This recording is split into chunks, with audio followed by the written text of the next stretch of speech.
भक्त धन्ना और जाट की कथा क्या होती है, चलो दोस्तों इस बारे में बात करते हैं। धन्ना भक्त का जन्म 1415 ईस्वी में राजस्थान के टोंक जिले की धुआं गांव में हुआ था। इनका परिवार अशिक्षित था, यानी कि पढ़ा लिखा नहीं था। धन्ना जाट का संबंध एक किसान परिवार से था। धन्ना भगत का जन्म बचपन का नाम धन सिंह था। धन्ना जाट के गुरु का नाम रामानंद था। इनके पिताजी धार्मिक प्रवृत्ति के थे। इनके पिताजी का नाम रामेश्वर जाट था। धन्ना जाट का झुकाव भक्ति और अधिक था। एक दिन यह घर बार छोड़कर बनारस चले गई और वहाँ रामानंद जी से दीक्षा ले उनके शिष्य बन गए। संत धन्ना जी निर्गुण भक्ति के उपासक थे। 5वें सिख गुरु अर्जुन देव ने भी धन्ना जाट की भक्ति भाव के बारे में गुरु ग्रंथ साहिब में उल्लेख किया है। वह एक प्रसिद्ध महापुरुष थे। भक्त धन्ना जाट की कहानी चलिए अब शुरू होती है। ठाकुर जी का प्रकट होना। एक बार जब पंडित गांव में श्रीमद् भागवत गीता का पाठ पूरा कर वापस जा रहे थे, तब धन्ना भक्त ने उनके पांव पकड़ लिए और कहा कि पंडित जी, आपने कहा था कि जो ठाकुर जी की पूजा करता है वह इंसान है और जो नहीं करता वह हैवान है। और आपने यह भी कहा था कि जो ठाकुर जी की पूजा करता है उसकी हर मनोकामनाएं पूर्ण होती हैं। क्योंकि धन्ना भक्त ने श्रीमद् भागवत गीता का सार बहुत ही ध्यान से सुना और उसमें जो भगवान श्री कृष्ण की लीलाओं का जो वर्णन किया गया था उसके बारे में धन्ना जाट ने बहुत ही ध्यान से सुना था। इसलिए वो अपने सारे क्वेश्चन पूछ रहा है गुरु जी से। चलिए आगे बात करते हैं कि ये क्या हुआ था और कैसे हुआ था। भक्त धन्ना की उम्र क्या थी, वो सारी डिटेल्स आपको इसमें मिल जाएगी। उस समय उनकी आयु केवल 5 वर्ष की थी। इसके बाद धन्ना जाट ने उस पंडित से कहा कि आप मुझे जाते समय ठाकुर जी की पूजा की विधि बताकर जाइए। वह पंडित जी बोले, जैसा तुझे आता है वैसा कर लेना। इस पर धन्ना ने कहा, स्वामी, मेरे पास ठाकुर जी नहीं है, इसलिए आप मुझे ठाकुर जी दे दीजिए। इसके बाद उस पंडित ने धन्ना जी को एक पत्थर कपड़े में लपेट कर दे दिया और कहा कि यह ठाकुर जी है और तुम इसकी पूजा कर लेना। इसके बाद जिद करके धन्ना ने फिर से पंडित जी से पूछा कि इनकी पूजा कैसे की जाती है। तब पंडित जी ने कहा, पहले ठाकुर जी को स्नान कराना, उसके बाद तुम करना, और पहले ठाकुर जी को खाना खिलाना और उसके बाद ही तुम खाना।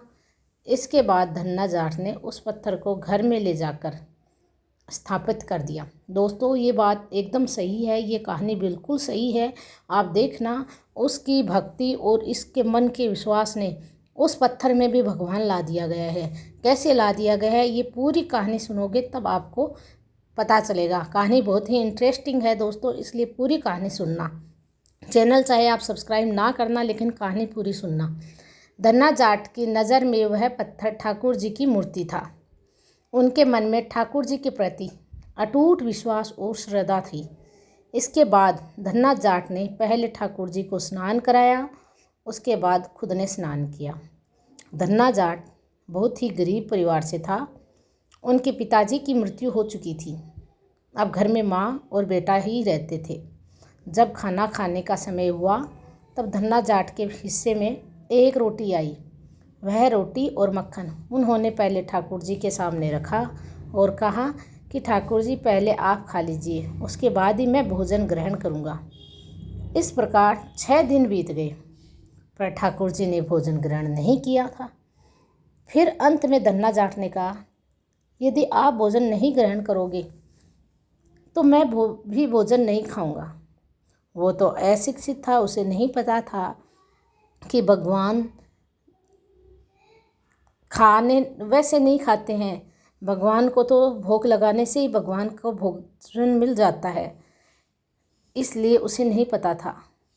इसके बाद वह धन्ना जाट रोने लगा और ठाकुर जी से कहने लगा कि मैं गरीब हूँ, इसलिए आप मेरी रोटी नहीं खा रहे हो। मेरे पास सूखी रोटी है, इसलिए आप मेरी रोटी नहीं खा रहे हो। वह ठाकुर जी को उल्हाने देने लगा। धन्ना जाट ने ठाकुर जी से कहा कि आप मेरे कारण 6 दिन से भूखे प्यासे हो। इसके बाद धन्ना जाट ने कहा, यदि तुम खाना खाने के लिए नहीं आओगे तो मैं मर जाऊंगा।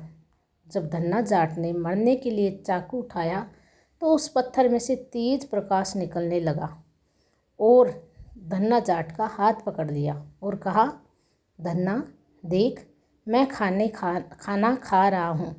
ठाकुर जी को खाना खाते देख धन्ना बोले, आधी रोटी मेरे लिए भी रखना, मैं भी भूखा हूँ।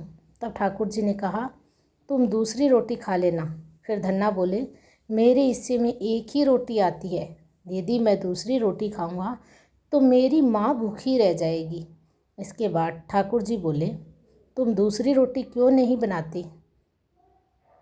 तब धन्ना जाट ने कहा कि हमारा छोटा सा खेत है, हम दूसरी रोटी कैसे बनाएं? फिर ठाकुर जी ने कहा, तुम दूसरों का खेत लेकर क्यों नहीं जोत लेते? फिर धन्ना ने कहा, मैं अकेला हूँ इसलिए थक जाता हूँ, यदि मुझे बिना पैसे का नौकर मिले तो मैं आधी रोटी खिलाकर उससे काम करवा लूँ। इसके बाद ठाकुर जी धन्ना जाट के साथ साथी के रूप में काम करने लगे। जहाँ जहाँ ठाकुर जी के कदम पड़े वह धरती रिद्धि सिद्धि से भरकर गई। कुछ समय में धन्ना जाट ने बहुत कमाया और उसने धीरे धीरे खेत लेने शुरू कर दिए और वह एक दिन एक बड़ा जमींदार बन गया। धन्ना जाट के घर में दुधारू गाय और भैंस बंधी थी और सवारी करने के लिए घोड़ा था, लेकिन फिर भी धन्ना जाट के मन में बिल्कुल भी अभिमान नहीं था। देखिए दोस्तों, भगवान भी उसी की सहायता करता है जो दिल से भगवान को चाहता है। धन्ना जाट अशिक्षित था, लेकिन वो दिल से भगवान की पूजा की थी, इसलिए भगवान उसके स्वयं घर में आ गए। आप भी ऐसे ही दिल से भगवान की मन से पूजा कीजिए, ज़रूर भगवान आपके साथ रहेंगे। 5 साल के बाद वह पंडित फिर से उस गांव में आया। उसे देखकर धन्ना जाट बोले, पंडित जी, आप जो ठाकुर जी देकर गए थे वह अच्छा दिन तो भूखा रहा, तुम्हारी चिंता में रोटी नहीं खाई। जब मैंने जीत की तब उन्होंने रोटी खा ली। पहले मैं गरीब था, लेकिन अब ठाकुर जी की कृपा है। उस पंडित जी ने धन्ना जाट की बात को अनदेखा कर दिया। इसके बाद धन्ना जाट ने उस पंडित जी से कहा कि आपको किसी भी चीज़ की ज़रूरत हो तो मुझसे ले लेना और आपको एक दिन मेरे घर पर भोजन करने के लिए आना होगा। पंडित जी ने आसपास के लोगों से धन्ना जाट के बारे में पूछा तो लोगों ने कहा कि धन्ना जाट अब बड़ा जमींदार बन गया है, उसके घर में कुछ चमत्कार हुआ है, वह कहता है कि भगवान उसका काम करते हैं। इसके बाद पंडित जी ने कहा, जो तुम्हारा काम करता है उस ठाकुर जी को मेरे पास लाना, फिर तेरे घर चलेंगे। जब यह बात धन्ना जाट ने ठाकुर जी को बताई तो ठाकुर जी बोले, यदि तुम उस पंडित को लेकर आओगे तो मैं भाग जाऊंगा। ठाकुर जी उस पंडित के सामने नहीं आना चाहते थे, क्योंकि उस पंडित का मन एकाग्र नहीं था, वो बातें दूसरी सोच रहा था मन में। उस पंडित के मन में तप, प्रेम और उसका हृदय शुद्ध नहीं था। धन्ना जाट एक कोमल निर्बल स्वभाव के थे, उनके मन में भी कोई भी छल कपट नहीं था। भक्त धन्ना जाट को